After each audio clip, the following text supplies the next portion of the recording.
Buenas noches, una nueva emisión de Grano del Sistema. Cuando se opina de la forma que lo hago yo, sin esquivar ningún tema, salen a la luz dos hechos relevantes, uno de los cuales deriva del otro. El primero es la atadura ideológica de quienes tienen más de 50 años. Un ejemplo: cité los principios de Goebbels y los partidarios del nacionalsocialismo me tomaron de la yugular. Y eso que no hice ningún comentario al respecto, solo lo cité para demostrar la hipocresía de quienes nos gobiernan. Hice una postilla, no una crítica, acerca del nacionalismo católico en el programa de historia, y ya me preguntaron de qué lado estoy. Lo mismo si salgo a criticar a Perón, o si refiero que algo que Perón hizo bien. Me han tratado de fanático peronista, a mí. Y no son trolls, no son trolls. Ya los trolls son los que tienen identificados. En el programa de historia traté el tema de la matanza de los judíos y me cruzaron los antisemitas. Salen con el fanatismo sin razonar. Leo un comentario del programa de 1919 y hago referencia a que ese artículo no lo escribió un pro-judío, sino un amigo de Rodolfo Irasusta, y me preguntan, textual, ¿qué tengo con los hermanos Irasusta? El colmo fue un comentario acerca de la señora de 92 años que pide a la gente joven salir a la calle a reclamar. Me preguntaron si me había vuelto trosco. Vivimos en Argentina, donde por ejemplo si hablo mal del peronismo soy gorila y si hablo bien soy peroncho. No hay punto de medio, acá se es blanco o se es negro. Otro hobby de los argentinos, acá he también tenido problemas en el programa de historia, es comprar relatos de Julio González y Patricio Lons de destruir nuestros padres fundadores para quitarnos los puntos de referencia. Se lo dije a Patricio personalmente, yo estaba con él en TV1, que eso es trabajar para el enemigo. Se quedó pensando, dando vuelta a lo que decía. Acá hay que aclarar un par de cosas. Es el peor momento para llevar adelante un revisionismo histórico porque nos gobierna el enemigo a través de sus adláteres. Salvo que para González y Lons sea el momento justo. Y aquí me permito hacer un par de preguntas. ¿Habló Julio González con Perón en vida de estos temas? Ya que fue funcionario suyo en la última presidencia, y el peronismo siempre se manejó con la trilogía San Martín, Rosas, Perón. Si se manifiesta peronista, lo disimula muy bien. Antirrosista furibundo, ¿no se ubicó en el lugar equivocado? Por otro lado, he presenciado dos conferencias acerca de este tema y no presentó pruebas documentales contundentes al respecto de lo que dice. Se batan a atar cabres sueltos y tratar de justificar lo que él piensa. Lo dije una vez y lo repito, hay que hacer un revisionismo histórico desde antes de la Revolución de Mayo. Pero cuando los argentinos determinemos que es el momento, no cuando lo considere oportuno el enemigo inglés. Pero bueno, los argentinos hemos destruido el país más hermoso del mundo. ¿Cómo vamos a destruir la historia? Somos depredadores por naturaleza. No soy inocente ni ingenuo, sé de qué se trata esto, pero no trabajo para los ingleses.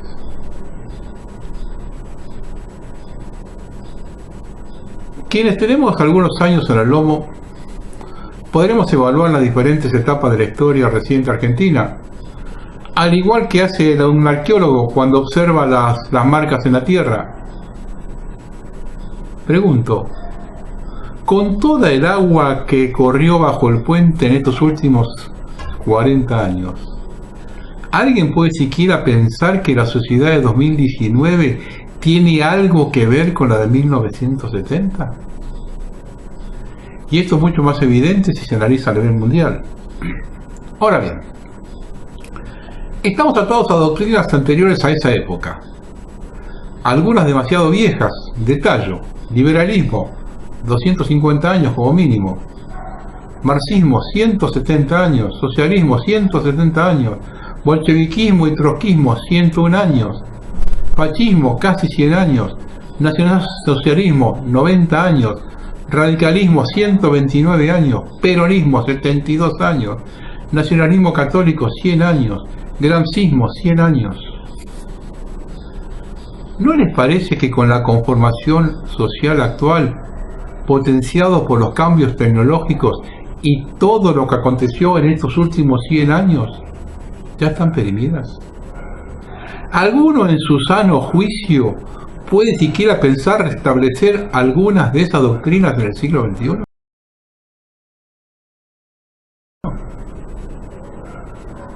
En lugar de cerrarse tanto y vivir lapidando a los mensajeros, ¿por qué no analizan cuál era la situación social en esos momentos, que esas doctrinas fueron diseñadas o aplicadas?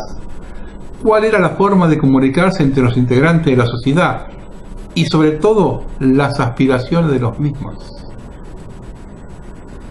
Y el otro hecho que viene atado a este, es que la gente joven, aquellos menores de 45 años, que crecieron en democracia y vivieron todo el proceso de decadencia de la misma, son los que se retiran en una mesa de debate cuando al nombrar 100 políticos que están en la cresta de la ola le responden que no son peronistas, o los que ya no se comen el verso del padre de la democracia cuando con esta democracia no trabajan, ni comen, ni estudian, los que están cansados de escuchar la palabra ajuste en boca de los funcionarios, los que están hartos de escuchar hablar más de pasado y venganzas que de futuro, menos aún de no oír jamás la frase proyecto de desarrollo.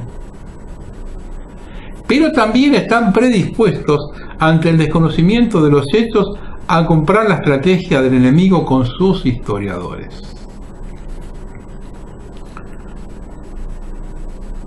Desgraciadamente para muchos, yo comprendo a la gente joven, y la comprendo de la historia para no repetir los errores. Y estoy convencido que las generaciones del siglo XXI están capacitadas para establecer un proyecto de vida acorde a las necesidades actuales. Es más, ese proyecto debe estar basado en lo bueno que se puede rescatar de los anteriores que nombré. Cada uno debe tener algo para rescatar. Y si ese rescate de lo positivo conforma un porcentaje del nuevo proyecto, estaríamos ante una base muy sólida para encarar los desafíos del siglo XXI.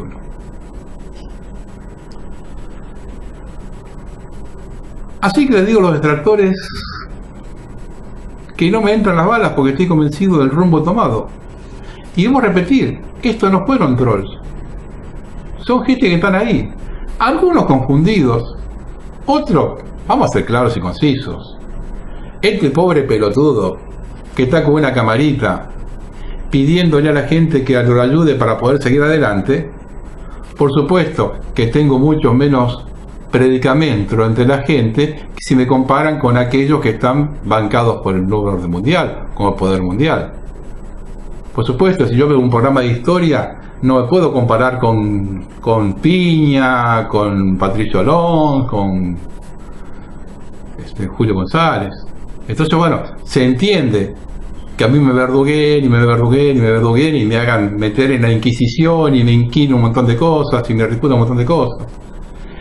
Y después hay otros, como esos, por ejemplo, que me dijeron que soy un furibundo fanático peronista, y que son gente que se levantan a la mañana temprano por algún problema que tiene, y dice, ¿a quién podemos joder? Y vamos a joder a este pelotudo que está ahí, pobrecito, como un boludo, y vamos a cagar la tarde y el día ese, porque la verdad es que me cagaron la tarde y el día, porque era un comentario tras otro, un comentario tras otro, un comentario tras otro.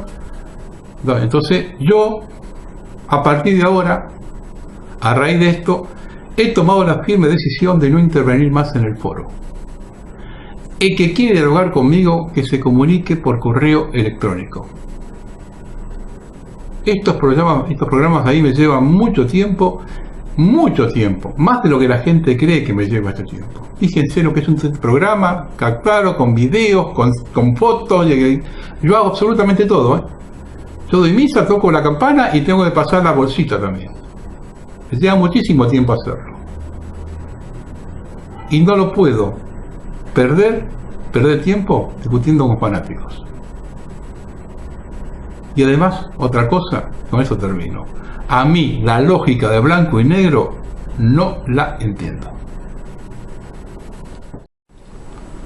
Estamos ante el fin del Estado de Derecho.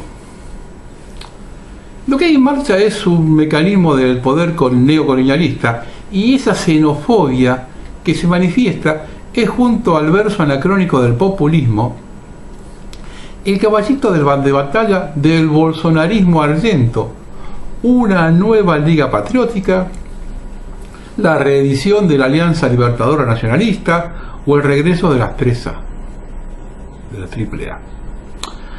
Argentina, con su clase media, los sediciosos de corbata, es caldo de cultivo para ese tipo de patriotismo cipayo y pedorro, de los que despotrican contra el negro y el ciruja, etc.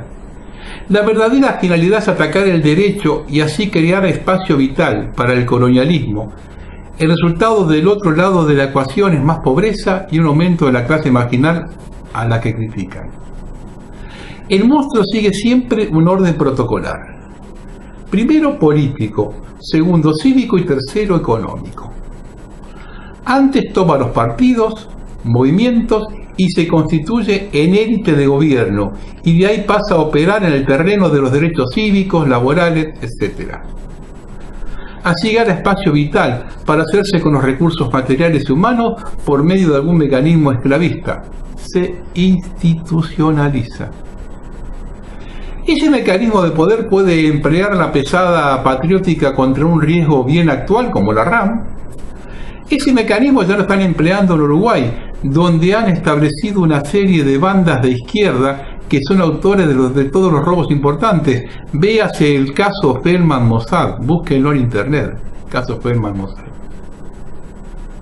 Mientras que del otro lado hay una banda de sediciosos de derecha con conocidas conexiones con el Mossad que están estableciendo milicias policiales. Eso que entra acá. La finalidad es desarticular el Estado de Derecho. El Estado de Derecho crea fábricas de tanques, aviones, bombas de todo tipo, crea potencias. El Estado de Policía crea colonias y cipayos. A esto me referí cuando manifesté que el sistema está fabricando un dirigente nacionalista, o quizá más de uno, civil y militar.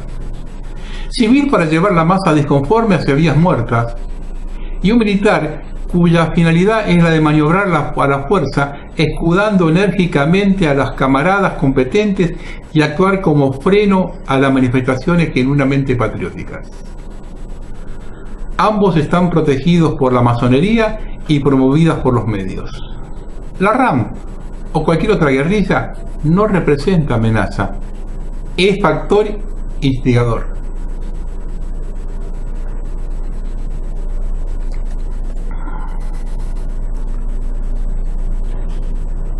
Yo creo que la guerra está perdida. Uno sigue porque la esperanza aún existe y quedan fuerzas. Pero cuando se ven casos como esto, tomamos dimensión del poderío del enemigo. Vamos a hacerlo en este video.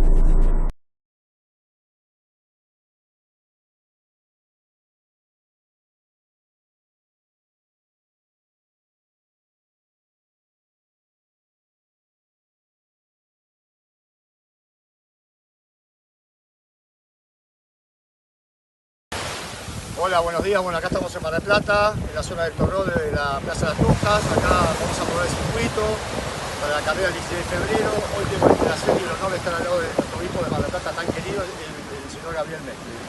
Bueno, un gusto para mí también, acá con Martín, que a mí algunos me está entrenando para que podamos nadar como corresponde, disfrutando de la belleza de la creación de nuestro Dios en estas costas marplatenses donde el agua, la arena, el viento, el sol, las nubes nos acompañan y nos hablan de la belleza de nuestro Dios. y estamos todos preparados para recibir al país. Los queremos, chao. Vamos a hacer un comentario de esta nueva tomada de pelo de esta clase dirigente y judicial.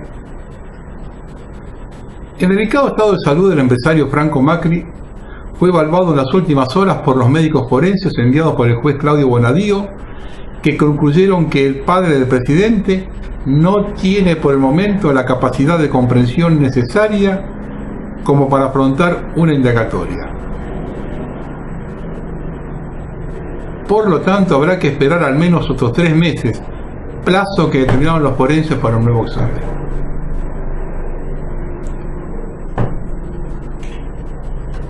Nos cagan de risa en la cara.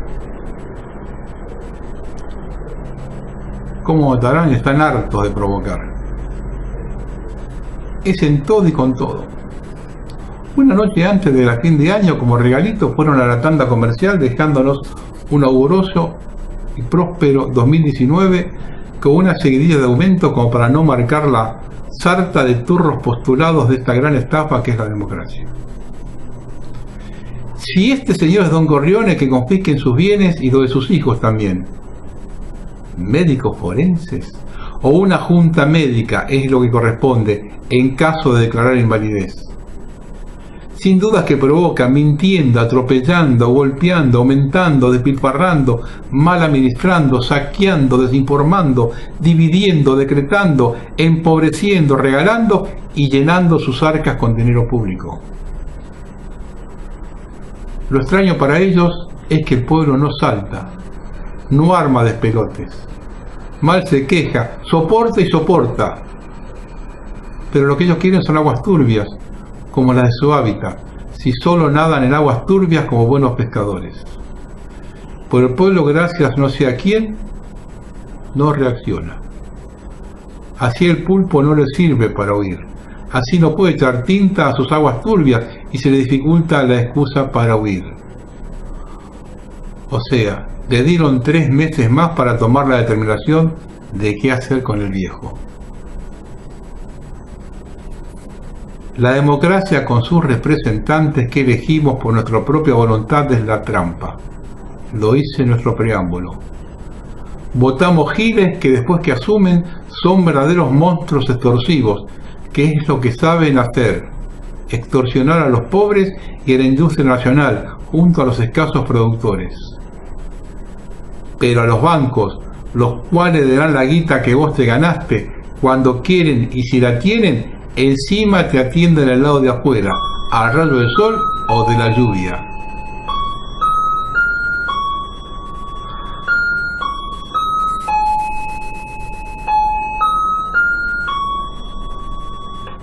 Por cajeros que nunca tienen dinero. Para estos laburan, que son los que te blanquearon la guita que nos robaron. Somos boludos. Espero que el pueblo tenga un límite. Yo ya lo tengo, es el de la estupidez. Me detengo antes de llegar a ellos. Vota cuervos que luego te sacan los ojos. Como siempre, esa clase dirigente va por atrás de los acontecimientos, ¿no? Voy a leer un artículo que publicó Inés Speroni, que es acerca de la ley Justina. Hace unos días el Congreso aprobó una nueva ley de trasplante de órganos. Su trámite tuvo varias peculiaridades. Tuvo aprobación unánime por el Senado. Tras la media sanción, la Sociedad Argentina de Transplantes, única entidad que agrupa a la totalidad de los profesionales involucrados, informó a los diputados, Cámara de Revisión, que jamás fue consultada sobre el proyecto de ley y que solicitaba que se escucharan sus objeciones, las cuales eran varias y significativas. La Cámara Revisora no revisó, no giró el proyecto, ni siquiera la Comisión de Salud. Nadie prestó atención a las objeciones de la Sociedad Argentina de Trasplante. Se trató directamente de hacer el recinto y se aprobó, también por unanimidad, en tiempo récord. La ley contiene publicidad engañosa. Ley Justina por una niña con deficiencias cardíacas. Sin embargo, la ley no introduce modificaciones al tratamiento de los trasplantes pediátricos. Nada hace para solucionar el problema que enfrentó la niña. el que éste haya sido. La ley contiene dos artículos que llaman la atención. Primero, la autorización para exportar órganos a otros países. No es una cláusula nueva, de todas maneras es una práctica enfáticamente desaconsejada por la Organización Mundial de la Salud y por Naciones Unidas. Era una buena oportunidad para eliminarla. Y dos, la extracción compulsiva de órganos sin autorización del futuro occiso ni de su familia.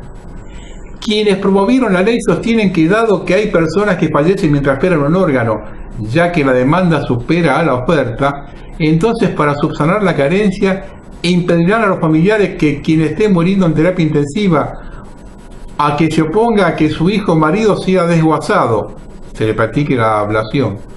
Buscan así, y eso creen estos genios de escritorios, aumentar compulsivamente la oferta. Con el fin de solucionar un problema a unos individuos pisotea el derecho de todo el resto de los argentinos, en particular los pobres, los que viven lejos de los grandes centros urbanos y los de bajo nivel educativo. Las dificultades son otras. No todos los cuerpos son compatibles, por lo que puede suceder que algunos pacientes no encuentren órganos compatibles aunque haya millones de dadores. En la Argentina hay 2.800.000 donantes, un tercio de los donantes potencialmente adultos sanos. Población entre 18 y 50 años, 18 millones, que incluyen sanos y personas con enfermedades que las hacen inelegibles. Hemofilia, sífilis, tuberculosis, mal de Chagas, diabetes, gonorrea, hepatitis y sida, entre muchas otras. Solo de chagásicos hay más de 2 millones entre niños y adultos. En Argentina mueren más de medio millón de personas por año, pero solamente 13.000 muertes corresponden a personas entre 19 y 50 años, para una lista de espera de 10.666. Para tener órganos disponibles hay que tener una población y contar con centros médicos afectados a la oblación. La persona no solo debe morirse, sino que debe morirse en el lugar adecuado. La ley pisotea la voluntad de la persona y sus deudos, sin tratar los verdaderos cuellos del sistema, la cantidad de centros de ablación posibles.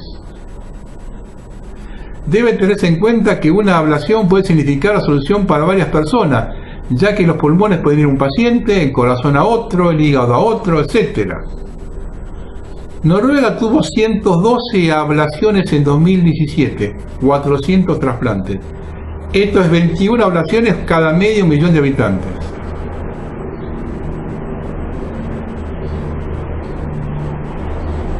El organismo pertinente noruego sostiene que el máximo índice esperable. Si toda la gente aceptara donar y si todos fallecieran en el establecimiento adecuado y en condiciones de salud adecuadas, ascendería en el mejor de los casos a 34 por millón de habitantes. El mejor índice de todo el mundo lo ostenta España con 36 casos por millón de habitantes. La Argentina en 2017 tuvo 594 casos de ablación, 13 casos por cada millón de habitantes. No estamos tan lejos del número noruego. Lo que pretenden los legisladores es que un médico en un hospital de conurbano desflipe a un muchacho que chocó con su moto, que atropelló un auto a un colectivo con muerte cerebral, pero con el corazón bombeando, sin audiencia de sus padres o de su esposa. Es extremadamente violento. Los legisladores muestran una falta de contacto con la realidad que deben padecer los médicos en los hospitales públicos, entre baleados, acuchillados y gente joven destrozada por accidentes automovilísticos. Esta ley es una falta de respeto a los ciudadanos de la nación y a los médicos de los hospitales públicos. ¿Quiénes donan? ¿Quiénes reciben órganos? En primer lugar, los receptores son de todas las clases sociales y de todos los ingresos económicos. Conocemos casos altamente publicitados de niños de familias pobres que recibieron órganos en el Garrahan. En Iquique no hace diferencia por nivel económico para los receptores de órganos y sí hay gente pobre que recibe órganos. Muy bien. Pero distinto sucede con los dadores. La mayoría son personas pobres, no porque los ricos no quieran donar. Gran parte de la gente listada por el INCUCAI son personas con educación y buenos ingresos, sino por una razón ajena a su voluntad. A las clínicas les es antieconómico facilitar sus instalaciones al INCUCAI. La gente con un trabajo estable o un buen pasar se atienden por obras sociales o medicina prepaga. Esto es en clínicas y allí van a morir. Pero en las clínicas no se hacen ablaciones. Por lo tanto, los sedentes son pobres, los recipientes son de todo, con gran proporción de gente acomodada. La nueva ley trata sobre la oferta de órganos, pero nadie dice sobre quiénes pueden estar o no en la lista de espera y no explicita las normas de prelación que le delegan el INCUCAI.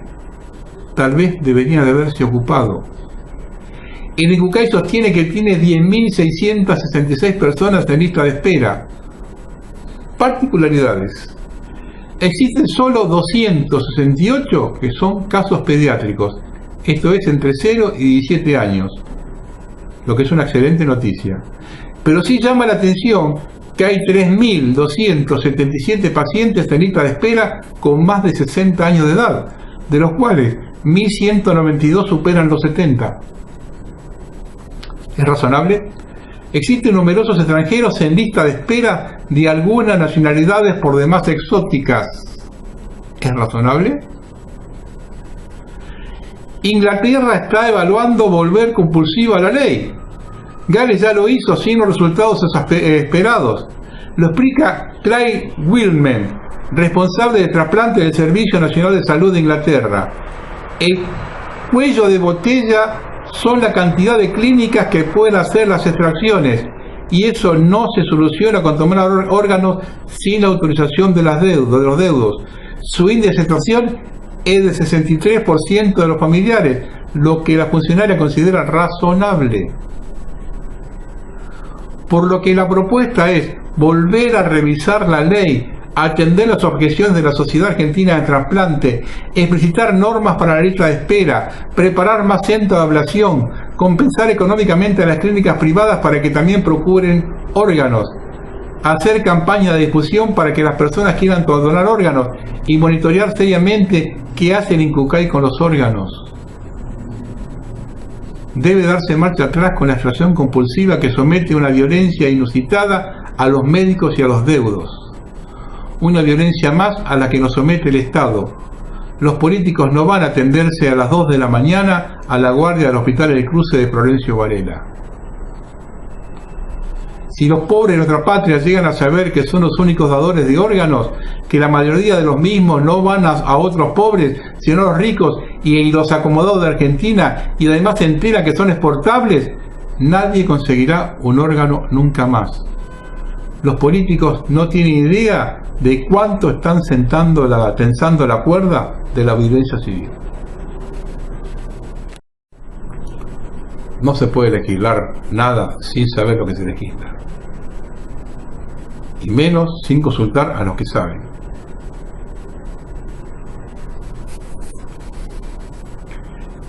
Vamos a hablar de lo que es la División Internacional del Trabajo hoy.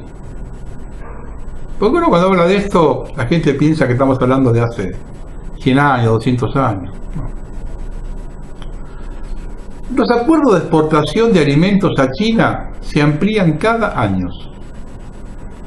Este incremento en el caudal de alimentos que se exportarán al exterior es celebrado con algarabía en los diarios y por los empresarios y por gran parte de la clase dirigente. Nadie parecería tomar en cuenta la seriedad implícita en estos compromisos. La población de China es la más grande del mundo y China es una potencia pujante y desbordante en todos los sentidos.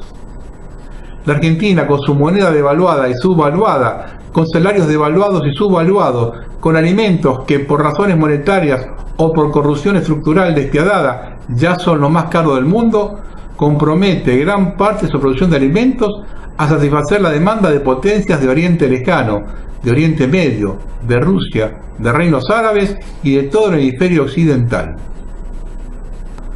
Una vecina ucraniana con familiares en ese país, Me contaba que nos sorprenderíamos de la cantidad de alimentos argentinos que conforman el abastecimiento de los rusos, los ucranianos y otros países adyacentes, comentándome además que se trata de alimentos de selección y alta calidad, accesibles allí en cualquier supermercado, que acá en Argentina no ha siquiera visto jamás delante de los ojos ninguno.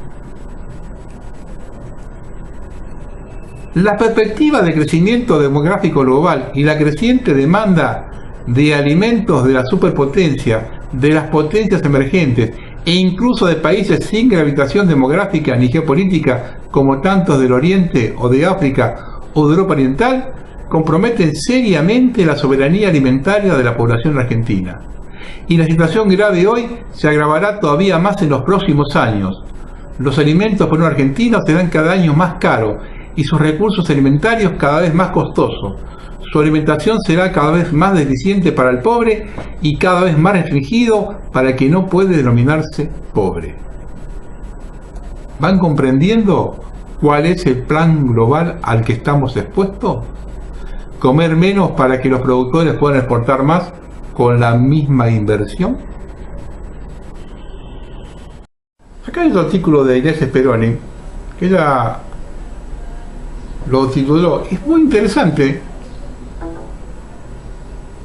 La ciudad de Buenos Aires se encamina a su sovietización. Escuchen con atención esto. Yo sé que algunos se pondrán contentos, en especial en el interior, que todo lo que pasa en Buenos Aires se ponen contentos. Pero no dejen que el árbol tape el bosque. Este no es un país federal. Buenos Aires marca el rumbo de toda la República. Por lo tanto, lo que acontezca aquí se continúa en el resto del territorio. Salvo que un día nos pongamos los pantalones largos y hagamos lo que tenemos que hacer. Vamos al artículo. Este mes la legislatura de la ciudad de Buenos Aires aprobó un nuevo código urbanístico. Va a cambiar a la ciudad de Buenos Aires. El objetivo expreso, según palabras del jefe de gobierno, es que en la capital vivan 6 millones de personas en lugar de los 3 millones que somos desde 1947 a la fecha.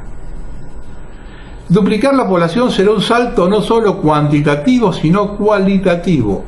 Cambiará la vida y el patrimonio de los porteños para siempre. Destruirá la ciudad como la conocemos y nos convertirá en extraños en la ciudad en la que hemos nacido y crecido. Se autorizará construir en altura en barrios actualmente de casas bajas. Construir en altura en barrios actualmente de casas bajas. Departamento de 18 metros cuadrados de superficie. 18 metros cuadrados de superficie. 3 por 6. Si toman nota. Eliminar la obligatoriedad del bidet y la bañadera. Esto yo lo hablé hace unos meses atrás. Barrios enteros de casas, muchas de ellas con bello frente art déco, serán demolidos para construir palomares de 9 pisos. Un individuo que vive en 18 metros cuadrados no se puede casar y tener hijos. Los legisladores obligan a cambiar las estructuras de las familias, igual que en la Unión Soviética Stalinista. Es un pequeño detalle nomás. Yo vivo en un edificio que tiene 75 departamentos. Por la superficie son departamentos más o menos grandes estos. 75. Con esa superficie, en este mismo edificio entrarían 230 departamentos. Un palomar. Es un palomar. En el mismo edificio donde hay 75 departamentos podrían haber 230. Un palomar. Hoy la ciudad está colapsada, a pesar de contar con la mitad de la población con la que sueña la reta. El actual tendido eléctrico es deficiente, igual que la red de gas o el servicio de aguas corrientes, pluviales o cloacales. El subte es decrépito, frecuencia de 10 minutos o peores. Los hospitales no alcanzan, algunos no tienen servicio de guardia, impensado hace medio siglo atrás. Los colegios están sucios, les falta pintura, los frentes están deteriorados, igual estado de inicio le dicen los hospitales. En 11 años el gobierno PRO no pudo hacer algo sencillo como arreglar las persianas de las escuelas o pintar las paredes de los hospitales. Mucho menos proveer la cantidad de horas de servicio para satisfacer la demanda. Es imposible transitar por la ciudad. El automóvil es vivir un embotellamiento permanente. Como peatón uno debe sortear baldosas mal colocadas y rotas, muchas de ellas productos de obras recientes. Eso yo lo veo acá. 2 cuadras donde yo vivo tuvieron un mes cortando una calle para cambiar la vereda. Al mes y medio saltaron todas las baldosas arriba, todas saltaron. Mes y medio duró la obra. La ciudad hoy, otrora una de las ciudades más seguras del planeta, tiene zonas liberadas, donde los ciudadanos se abstienen de pasar y los vecinos se esconden en sus casas cuando cae el sol. Calles enteras tomadas por vendedores minoristas de drogas, prostitutas que dan sus servicios en veredas zaguanes y toda suerte de motochorros, carteristas y saltimbanquis. Las millonarias obras realizadas son frívolas, de mala calidad y poca vida. Han constituido un dineroducto o constructoras, consultoras y asesorías. Tenemos esto hay un caso que es genial. El caso del saneamiento de Riachuelo. Se creó una comisión para el saneamiento de Riachuelo. El 95% es para sueldos del presupuesto. Con el 5% del presupuesto quieren sanear Riachuelo. El 95% de corporación de saneamiento de Riachuelo es para pagar sueldos. Negocio para ellos, poner gente, punteros políticos del PRO, de Cambiemos. Tenemos a la ciudad endeudada, subinvertida, sucia e incapaz de brindar los servicios básicos de transporte, salud, educación y seguridad a 3 millones de personas. En esta ciudad, el jefe de gobierno cronense de la legislatura quiere poner 3 millones de habitantes más. Es un adiós a la civilización y a los bellos edificios que todavía subsisten. Los porteños veremos caer en picada el valor de nuestros departamentos y casas atacados por la sociedad, la criminalidad, la ausencia de servicios básicos y porque todas son manzanas se cubrirán con edificios de mala calidad superpoblados para que hagan negocios algunos. Los 686.922 familias propietarias de Buenos Aires sufrirán pérdidas patrimoniales. Súmenle que por día entran a Buenos Aires casi 3 o 4 millones de personas de Gran Buenos Aires, de conurbano. A esto súmenle a 6 millones que quiere poner adentro, 3 millones más, súmenle 3 o 4 millones que vienen todos los días de Gran Buenos Aires. Uno está tentado a pensar que es por dinero. Un negocio conjunto entre funcionarios inescrupulosos y desarrolladores inmobiliarios codiciosos. Es muy probable que esa sea una de las razones, o al menos que ha sido lubricante para obtener los votos de los legisladores y el silencio cómplice, tanto del periodismo socialdemócrata y monocromo del país, como de los colegios profesionales de arquitectura y urbanismo. Después de todo, de la alianza pro-kirchnerismo, en los últimos 11 años, se dio tierras públicas a Constantini, Welten e Irsa. Dejaron a los vecinos sin espacios verdes. Capitalismo de amigos a costa de los bienes del Estado. Intuyo que hay más. Y ese plus es llevar adelante una agenda socialdemócrata, construir un hombre nuevo, y en este caso un porteño nuevo. Primero, destruir todo símbolo de una Buenos Aires próspera, elegante, fina, culta, orgullosa y por qué no pretenciosa. Todo edificio de estilo clásico, francés, Art Nouveau debe ser demolido. En lo que a espacio público se trata, tanto el ingeniero Macri como su sucesor, el señor Larreta, destruyeron sistemáticamente la obra de Thais. La plaza de la Constitución, donde se talaron árboles y le reemplazaron el parque por baldosas y un hangar de vidrio. El corredor diseñado por Thais desde la aduana hasta la Plaza Roma está siendo meticulosamente demolido en este preciso momento. El estilo francés de las 3 manzanas de Plaza Lavalle fue reemplazado por baldosas, canteros geométricos, bordeados de cemento y bancos rectangulares de cemento. Destruyeron el jardín botánico, el zoológico y ahora están talando árboles en el parque 3 de febrero. Por esta misma razón que quitaron los próceres de los billetes y no enseñan más historia en los colegios. Los nuevos porteños tendrán una ciudad igual a otras que hay por cientos en el mundo. Sovietizan Buenos Aires. Construirán nuevos edificios en alto para miles de personas, como hicieron en Londres, donde alojan refugiados y migrantes ilegales. Esa es la base electoral de Sadiq Khan, el nuevo alcalde musulmán de Londres. El gobierno PRO en estos últimos 11 años puso en marcha un plan de sustitución de habitantes, subió los costos fijos de ABL, expensas, deterioró la seguridad, expulsó porteños que fueron reemplazados. El PRO Puso políticas activas de importación de extranjeros recientes. No hablemos de inmigrantes, ya que vivían en otras provincias o en el conurbano y que se mudaron a la capital, sino que el PRO hizo traer miles de personas, básicamente de los países limítrofes y de Perú. Las políticas activas fueron vivienda disponible en las villas, por eso permitió y fomentó la construcción de miles de departamentos de material en los distintos asentamientos, electricidad gratis, agua corriente y cloacas gratis, subsidios directos monetarios, comida gratis en colegios y merenderos. La construcción de estas viviendas de familia de material en las villas es financiada por los narcotraficantes, quienes les cobran alquiler a esos migrantes. Los políticos dejan actuar a gusto a los narcotraficantes que usan las villas como enclaves fuera de la jurisdicción de la ley argentina. Un matrimonio de conveniencia. De igual forma, el PRO hace la vista gorda con las usurpaciones. La persecución de este delito fue transferida de la Nación a la ciudad en el año 2008. Los responsables, desde Garabano a Ocampo, consintieron y consienten las casas tomadas. Focos de delincuencia en todos los barrios.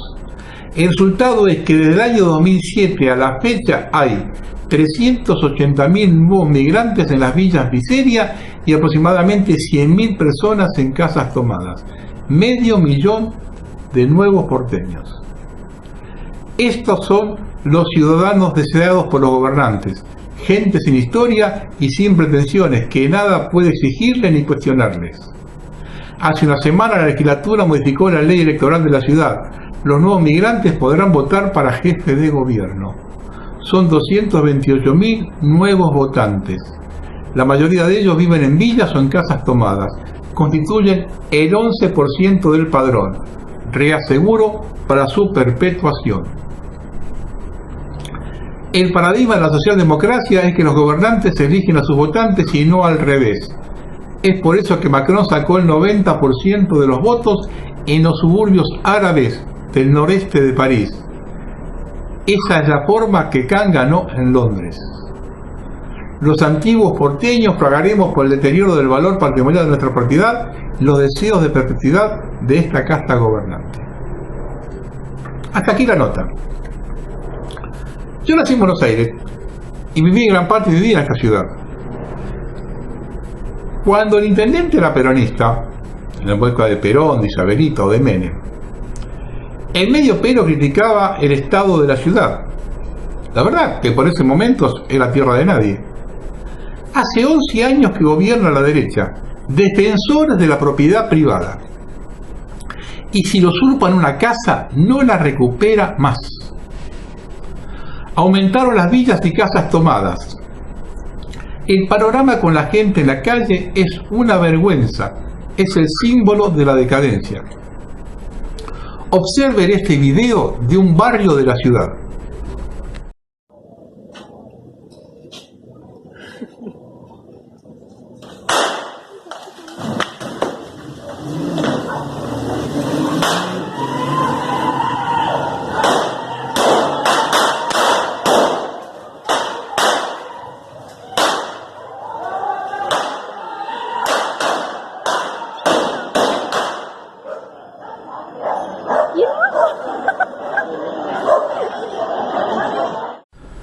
Ahora vean este otro, de Fuerte Apache, partido de 3 de febrero, intendente de Cambiemos en la provincia de Buenos Aires, gobernadora de Cambiemos. No tienen vergüenza. Deberían irse solos y no se van porque en octubre los votan de vuelta. Les ponen a Cristina de enfrente y corren en manada a votarlos otra vez.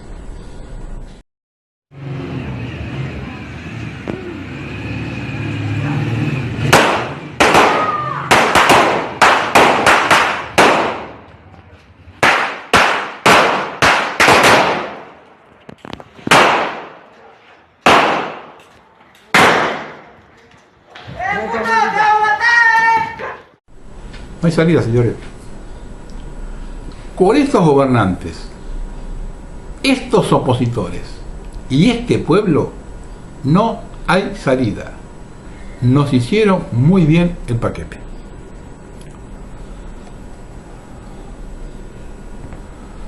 Yo toqué el tema Cosita de pocos renglones.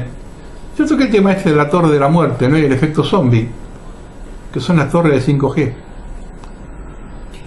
Hoy todavía la avalancha de mentiras y publicidad abusiva a través de las mal llamadas redes sociales es solamente de estímulo moral y entra por la vía intelectual. Como esta tiene límites, se está comenzando a implementar la tecnología físicamente invasiva con un efecto paragonable al de las drogas. Esta consiste en la llamada tecnología 5G, que consta de señales amplificadas de radiación de altísima frecuencia, ya en el aspecto de las microondas. Con esta se puede, a través de una aplicación, hacer emitir al teléfono 5G una combinación de altísimas frecuencias para estimular positiva o negativamente el estado de ánimo del usuario. Bienvenidos a la granja.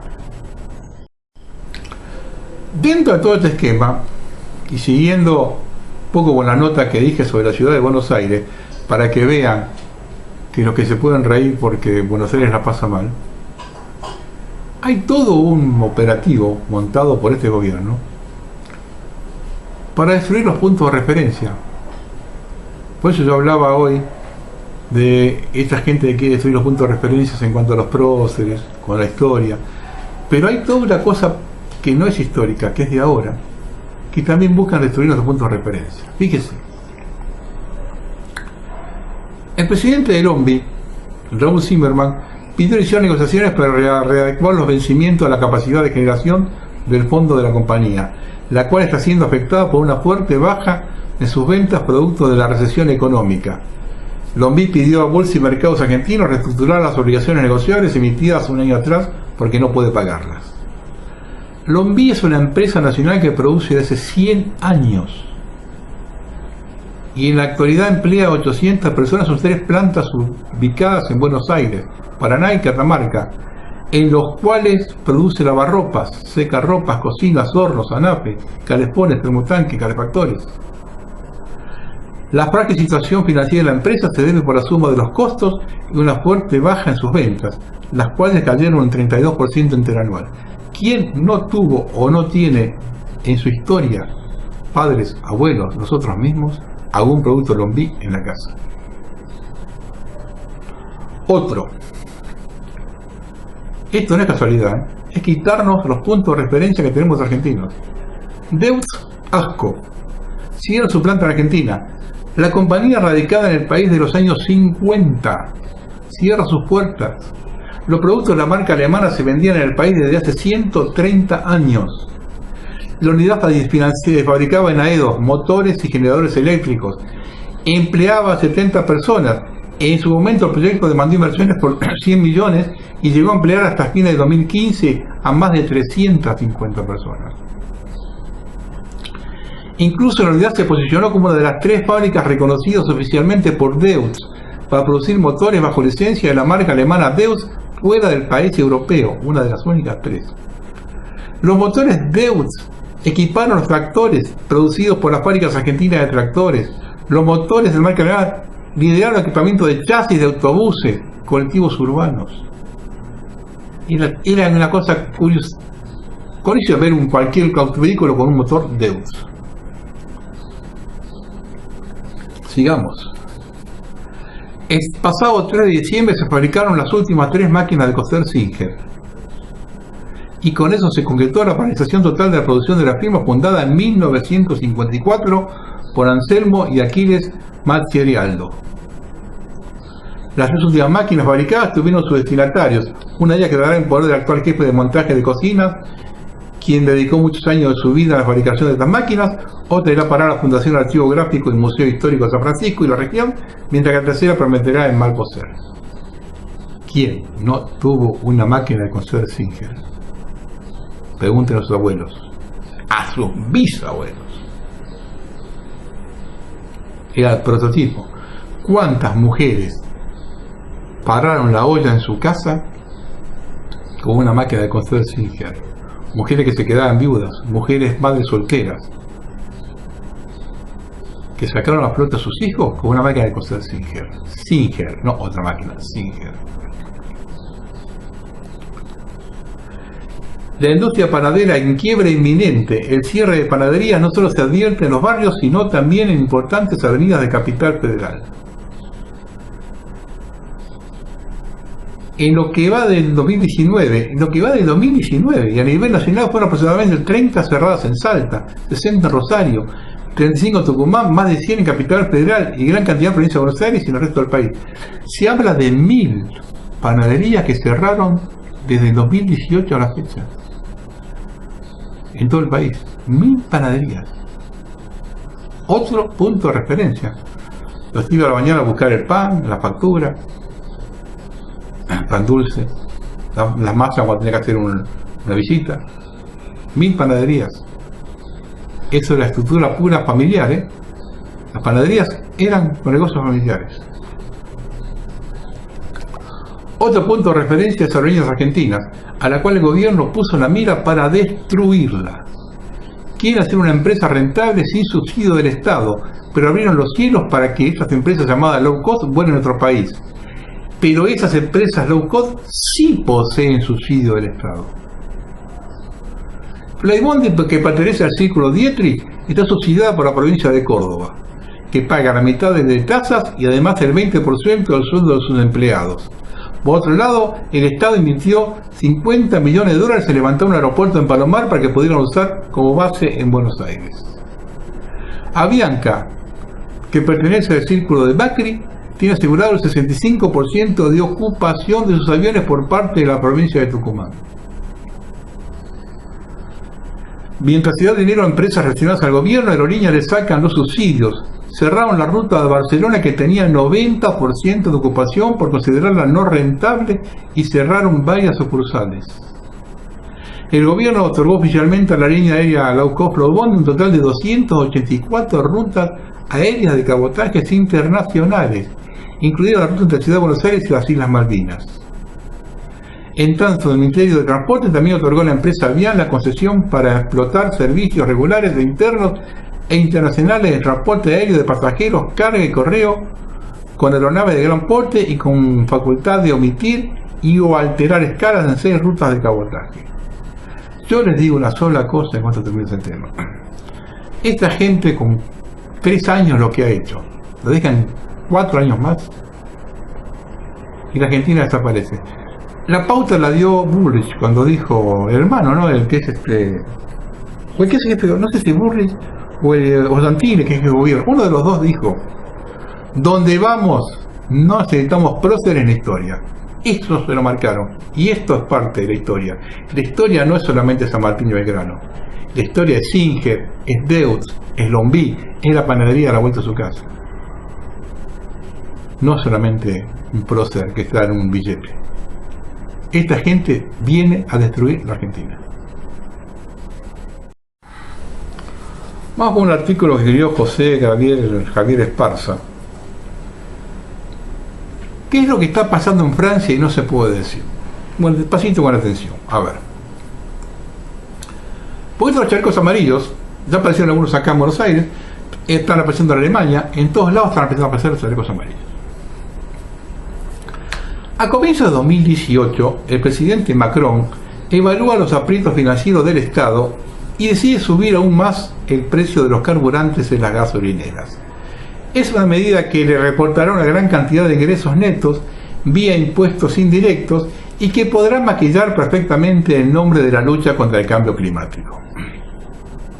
Macron, el mismo que había suprimido el impuesto sobre las grandes fortunas nada más que al llegar al poder.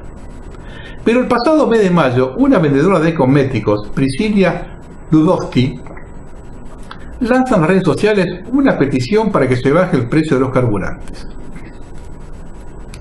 Si se trata de luchar contra las emisiones contaminantes, ¿por qué se sube el precio solo para los automovilistas y no para los combustibles de transporte aéreo y marítimo? En realidad estamos ante una subida camuflada de impuestos, y esto en un país donde los ingresos por impuestos ya representan un 19% del PBI y cuyos ciudadanos soportan el mayor esfuerzo fiscal de la Unión Europea. Cada francés destina una medida de 57.41% de sus ingresos a pagar impuestos. ¿Para quién gobierna Macron? ¿Por qué elimina el impuesto a los ricos y por el contrario sube los impuestos a la pauperada clase media? Y ahora viene la pregunta más incómoda. ¿Dónde van a parar esos impuestos?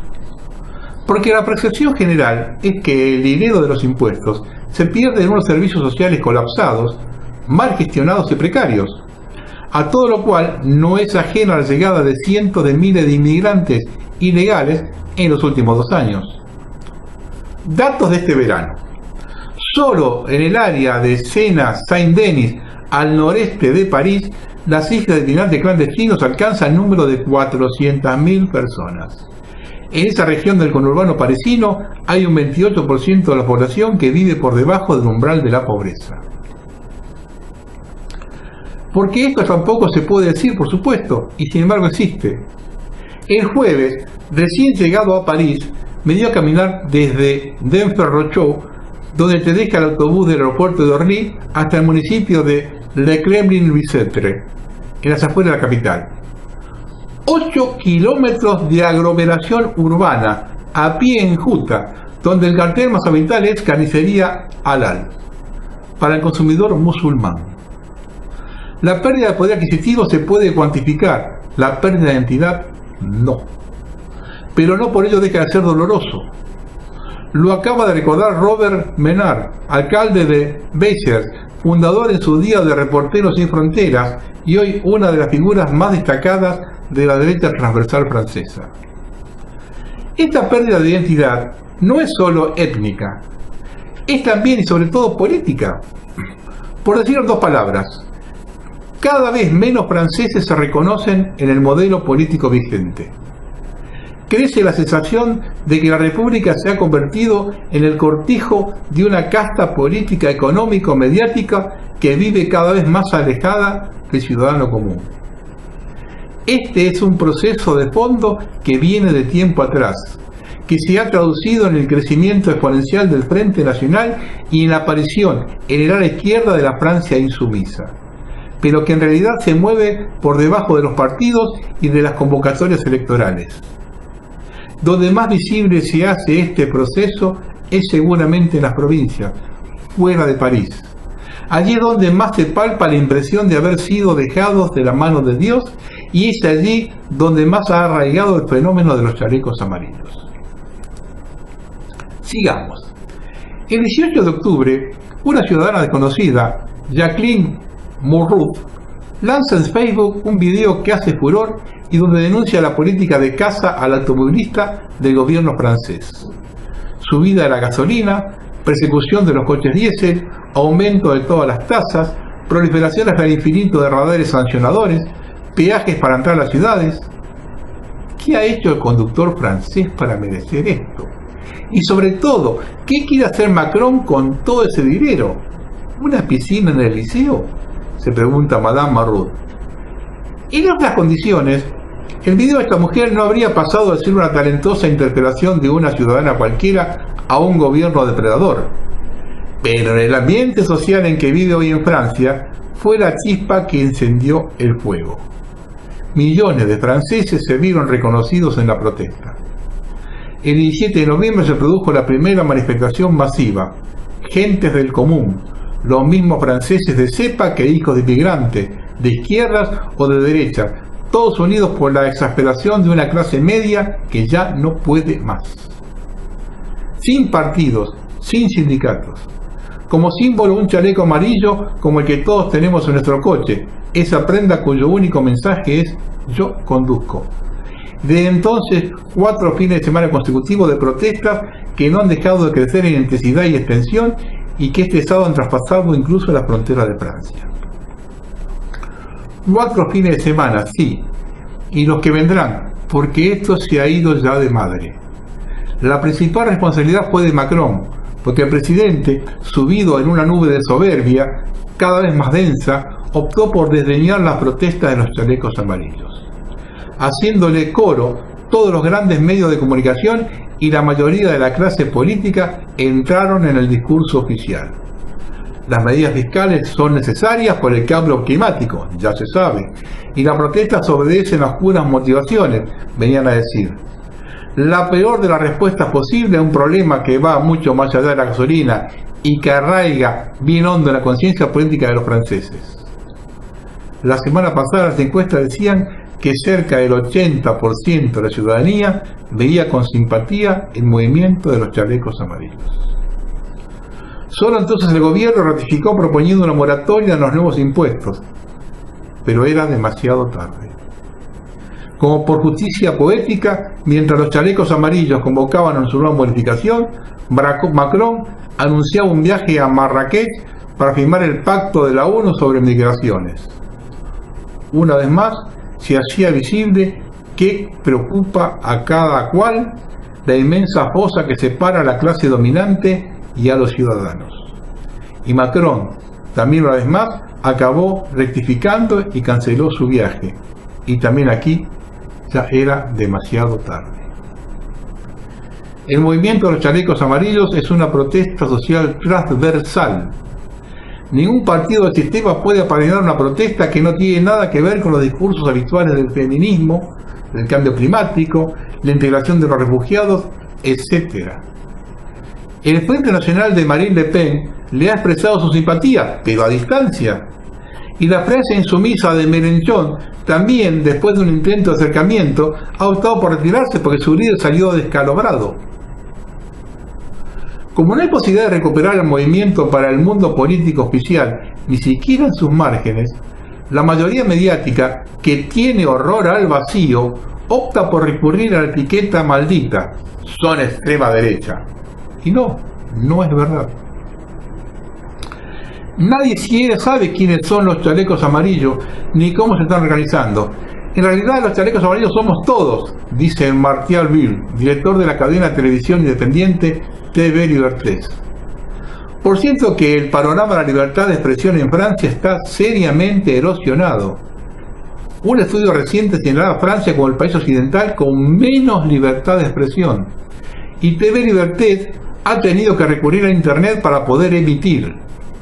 También esto forma parte del paisaje de crisis que vive el país, de esa creciente divorcio entre los ciudadanos y la clase dominante, clase a la que pertenece la mayoría de los medios de comunicación. Después de la manifestación anterior, la del 1 de diciembre, el fenómeno explotó, la violencia se desató en las calles. Todos vimos las imágenes. También todos vimos el sorprendentemente empeño de la mayoría de los medios por presentar como extrema derecha a los grupos de antisistemas que enarbolaron banderas anarquistas. En la televisión, la casta dominante político-mediática cargaba unánimemente contra los chalecos amarillos, del filósofo millonario Bernard Henry Levy hasta el ex revolucionario Daniel Cohn-Bendit, el célebre de Daniel Rojo de mayo del 68. Soy alérgico al color amarillo y no es difícil saber por qué, clamaba Daniel en una cadena de radio. Por la estrella amarilla de los judíos perseguidos por los nazis, respondía, aplicado al conductor del programa. Exactamente, ratificaba el exposicionario triunfal. Y bien, he aquí lanzado ya el anatema: chaleco amarillo igual fascismo. ¿Y hay algo de fascista en los chalecos amarillos? Sí, claro. Los contestatarios se oponen a los sabios y humanitarias decisiones de un poder que solo vela por nuestro bien, y eso es fascismo. Es decir, ese fascismo genérico en el que entran hoy todos los que disienten del dogma oficial. La nota dominante esta última semana hasta ayer mismo ha sido el intento del gobierno francés y de la mayoría mediática, valga la redundancia, por atribuir a la extrema derecha la violencia de las manifestaciones. En el ejercicio la prensa ha llegado a límites de ridículo verdaderamente bochornosos, como considerar fascista la Cruz de Lorena, que fue el símbolo elegido por el general de Gaulle para llamar a la resistencia en 1941, y que algunos manifestantes exhiben estos días su bandera tricolor, y que por cierto incluso Macron ha añadido ahora a su blasón presidencial. O alertar de la presencia de grupos monárquicos al ver una bandera con la flor de lis, ignorando que esa era la bandera regional de la picardía, que lleva el efecto de la flor de lis. son dos ejemplos de a dónde estamos llegando. Chalecos amarillos somos todos los ciudadanos, creo yo, me dice también Madame Aude Dugas, una típica universitaria parisina que me llegó a nuestro encuentro cerca de Notre Dame a bordo de su bicicleta. El problema son los casseurs, y esos no son chalecos amarillos. ¿Los casseurs? Bien, expliquemos someramente la cuestión. Desde hace muchos años, Francia en general y París muy en particular, viven episódicas oleadas de violencia urbana. En el origen de esa violencia hay dos tribus, valga el término, muy bien caracterizadas. Una es lo que aquí llaman la racaille, o sea la chusma, que generalmente coincide con la población marginada de los barrios de la periferia del país, de París, casi unánimemente inmigrada en los últimos 15 años y que ha creado en sus dominios auténticas no-go zones, donde la policía ni va. Cuando hay bronca, la racaille emerge con enorme violencia y se dedica al saqueo y al pillaje, generalmente ondeando banderas de sus países, Argelia, Malí, etc. Además de la racaille, están los casseurs, y estos son otra historia. Son los Black Bloc, los grupos anarquistas antisistema, y por regla general no vienen de barrios marginales, sino que son los hijos descontentos de la buena sociedad. Casser quiere decir romper, interrumpir, cortar, y eso es exactamente lo que hacen. Así que cuando hay trastornos del orden, como ha ocurrido en la administración de los chalecos amarillos, llegan los casseurs y aprovechan la circunstancia para multiplicar la violencia, y enseguida aparece la racaille que saca partida del caos y arrasa con lo que puede, y es prácticamente imposible retomar el control. El pasado fin de semana hubo más de 70 detenciones. Se detuvo a esos chalecos amarillos por llevar spray de pintura, algo sorprendente en una ciudad llena de pintadas. Y petardos. Solo uno tenía antecedentes, todos los demás eran ciudadanos comunes. Sobre todo se han recaído penas de cárcel. Curiosamente, no se detuvo a ninguno de los que realmente causaron la violencia que todos vimos en la tele. ¿Cómo no va a crecer la exasperación? Como el gobierno no puede decir que los responsables de la violencia son jóvenes marginados de los barrios inmigrantes, porque sería políticamente incorrecto, la casta dominante ha inventado un eufemismo significativo: francilien, o sea, franciliano.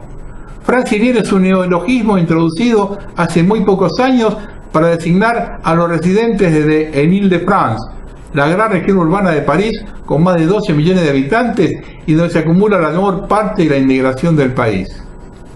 Y así, por obra y gracia del eufemismo que tiene estas cosas, ahora ya sabemos de quién se trata cuando el gobierno diga franciliano, no de un habitante cualquiera de la isla de France, sino de un inmigrante. La llegada de los casseurs y de la racaille era el gran temor de todo país el viernes, hasta niveles de psicosis social realmente notables. Ejemplo de campo: en casa de unos amigos en el país rico, llega una niña muy asustada porque en el colegio le han dicho que los chalecos amarillos han robado fusiles y van a asaltar las casas. En realidad se trataba simplemente de un asalto rutinario a una armería que no tenía nada que ver con los chalecos amarillos. Pero este bulo, como otros muchos, corrió hasta el punto de que miles de vecinos de los barrios del centro, el Arco de Triunfo, Ile-de-Cité, La Bastilla, etc., cogieron sus barcos el sábado bien temprano y abandonaron la ciudad. Cenando esta noche en el Grand Colbert, uno de los mejores clásicos de la gran cocina francesa, muy cerca del Louvre, miraba a uno alrededor y veía a la Francia que no lleva chaleco amarillo, la que apenas se siente concernida por la crisis, la que no tiene la exasperación de esta otra gente, la de a pie, la que va a seguir pagando impuestos salvajes para que Macron combata el cambio climático mientras su gobierno firma el pacto de la ONU para las migraciones, cosa que tiene mucho mérito para un país y para un París donde ya no cabe nadie más. Hace apenas 5 años, muchas de estas familias de clase media podían permitirse cenar en el Grand Colbert, una vez cada 3 meses. por ejemplo. Hoy ya nadie puede permitirse esas alegrías. Esta mañana, sábado 8 de diciembre, a París parecía desierto. Furgones policiales por todas partes, tanquetas, comercios cerrados, 8.000 policías patrullando la ciudad. Poco a poco, sin embargo, la gente comenzó a abrir sus tiendas fuera de la zona de riesgo. Numerosos comercios habían colgado chalecos amarillos en los escaparates. También había chalecos bien visibles exhibidos en el salpicadero, en muchos de los coches que circulaban por la ciudad. Porque los chalecos amarillos son estos, no la racaille ni los caseurs. Macron ha retrocedido en su subida de la gasolina, pero los chalecos amarillos piden más. Quieren que baje el brutal esfuerzo fiscal ciudadano, que se reintroduzca el impuesto sobre las grandes fortunas, que se mejoren las pensiones. Le Monde ha examinado el conjunto de las reclamaciones de los chalecos amarillos y ha concluido que la mitad corresponde al programa del Frente Nacional y un tercio al de la Francia insumisa. La izquierda ya ha anunciado que presentará en breve una moción contra Macron. Nadie le arrienda la ganancia, porque lo que está huyendo en la calle no se va a calmar ni siquiera con eso. Coco minute. Esta es la expresión que se usa en francés para decir olla a presión. Y ese es exactamente el retrato perfecto de la sociedad francesa en este momento. Un enorme malestar se acumula sin que la clase política sepa entenderla y sin que la clase mediática sepa explicarla. Hay quien evoca una atmósfera semejante a la revolución de 1848. El veterano Javier Rauffer va más lejos. A lo que más se parece esto es a Rusia en febrero de 1917, dice. Fue la revolución que derrocó al zar. Tengan en cuenta, quizás le haya parecido extenso esto, pero Francia ha marcado siempre el camino en Occidente. Allí fue la Revolución Francesa que cambió el rumbo. No voy a hacer ningún juicio de valor, ni a favor ni en contra, pero nadie puede negar que la Revolución Francesa cambió el rumbo. Como también lo cambió en 1968 la aparición de los estudiantes en París y otros hechos más que se dieron en Francia. Francia es un poco el espejo de lo que es Occidente. Ojo con lo que está pasando en Francia. Ya le vuelvo a repetir, ya los chalecos amarillos se vieron acá, se vieron en Alemania, se están viendo en otros lados. Un tema recurrente en Argentina, quizá el que hay que tocarlo, de la óptica mía, preparada la cara para recibir los dardos, es el tema de la inflación y la devaluación. El problema más grave que tuvo Argentina en los últimos 50 años fue la inflación, que nos derivó en los múltiples devaluaciones, dentro de las cuales a la moneda creada en 1899 se le agregaron 13 ceros. El próximo 1 de enero de 2020, dentro de un año, se cumplen 50 años de la primer quita. Veamos este pequeño cortito.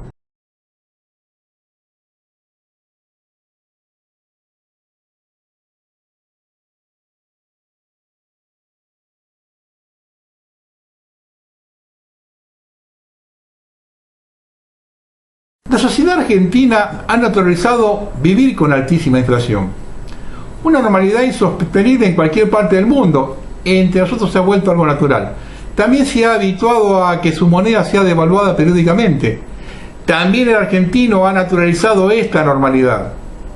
El poder adquisitivo es periódicamente pulverizado, su capacidad de ahorro aniquilado, sus aspiraciones son crédito hipotecario quiméricas, a la vez que los precios se disparan a grandes saltos de un momento a otro, incesantemente a lo largo del año. La población, llamativamente, asimila esta enfermedad destructiva de su economía y convive desde hace décadas con ella. La consecuencia está a la vista. En 1970, cuando se quitan los primeros ceros, la pobreza era del 3%, hoy está cerca del 40%. El nivel económico ha ido ascendiendo de esa época al compás de la depreciación del poder adquisitivo. ¿Qué produce la inflación? Milton Friedman, el maestro y gurú de los monetaristas liberales, promueve la restricción monetaria en términos severísimos, acompañado del aumento enorme del interés bancario. Macri, Dixit. Para Friedman, el déficit presupuestario es el causante principal de la emisión de moneda. Su eliminación ha significado dejar al Estado sin medios para invertir, fuera de endeudarse con la banca. Es así como, siguiendo esa doctrina, el país espejo del semillero liberal, Estados Unidos, es de los años 80 y continúa haciéndolo el país más endeudado del mundo. Esta es la doctrina que está llevando adelante este gobierno. Vamos. El doctor Meray Allende, por otro lado, determina 3 causales directas e inmediatas de la galopante inflación en Argentina que nada tienen que ver con el incremento del caudal monetario: los reajustes técnicos, las costos financieros, tasa de interés y la presión fiscal.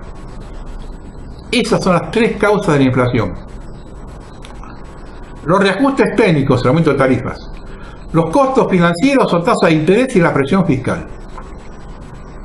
Estos nada tienen que ver con el incremento de la moneda. Ahora vamos entrando en tema. En la División Internacional del Trabajo, a nuestro país le corresponde la función de exportar alimentos sin valor agregado, lo que provoca que lo ingresado por la venta de cereales no alcance para cubrir los gastos generales de la administración. La corrupción no la trato ahora, eso es para otro momento. Por lo tanto, para cubrir el déficit recurre a la emisión indiscriminada o a la toma de créditos a alta tasa de interés. Por otro lado, el gobierno debe recurrir a un aumento de impuestos y al precio de los servicios que presta. La devaluación trae aparejado además el aumento de los productos importados que ya alcanzan el 60% de lo que consumimos. Un solo ejemplo de esta división internacional del trabajo es que si en lugar de exportar granos a granel lo hiciéramos convertidos en harina, solo un paso en la escala de aumentar valor es el primer punto de aumento de valor, no muy sofisticado. En vez de un grano de trigo te exporto la harina. La suma de las exportaciones se multiplicaría por 6. Esta situación nos pone a merced de los grandes bancos internacionales que determinan la tasa de interés. Reitero para que quede bien claro, la inflación la provoca la presión fiscal, los costos financieros, aumento de tarifas, y los reajustes que realiza el Estado. En este círculo vicioso que tenemos que romper cuando manifiesto que se debe cambiar de sistema. Este no solo está agotado, sino que responde a intereses ajenos. Si trabaja solo el 40% de la población, importamos el 60% de lo que consumimos, exportamos sin valor agregado y no controlamos el comercio exterior, olvídense de salir adelante.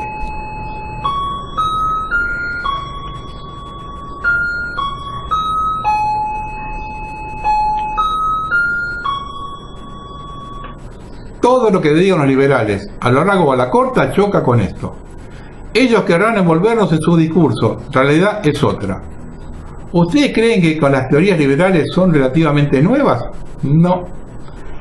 Esta teoría ya fue bosquejada por el escritor romano Julio Paulus 200 años antes de Cristo, al opinar que el valor de la moneda dependía de su cantidad. Hace 2200 años que nos vienen cagando, nosotros contentos. Ahora escuchen bien, esta importante e impresionante inflación argentina, cuya madre de todas las desgracias comenzó hace 70 años, se formó de la siguiente manera.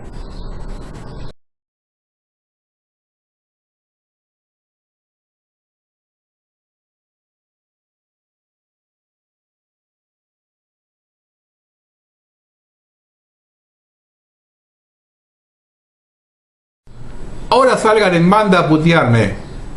No se puede tapar el sol con la mano, comprarse todos los buzones y comerse todos los caramelitos al mismo tiempo. Bueno, yo voy a terminar. Este afar de D'Artés y Fardín es la muestra de lo que va a ser la próxima campaña electoral. Plagada de acusaciones, falsas noticias y mentiras. Cuando todo se aclare, ya se votó. Igual que como pasó en Brasil. Ahora la hermana de Fardín dice que D'Artés no la violó y que Telma tiene problemas psiquiátricos. El daño ya está causado y es irreparable. Andá a cantarle a Gardel. Del submarino nadie habla más. De las 67.000 fotos no vimos ni una. Los familiares deberían informar a qué se debe su silencio. ¿Los amenazaron? ¿Transaron?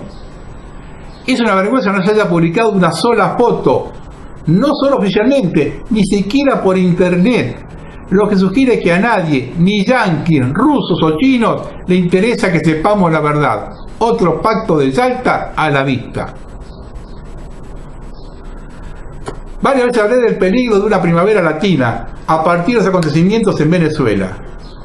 Argentina, desde 1902, cuando el canciller Ruy María Drago detuvo el bloqueo y bombardeo de Estados Unidos a los puertos venezolanos por el cobro de deuda, ratificó la doctrina de no intervención en los asuntos internos de otros países.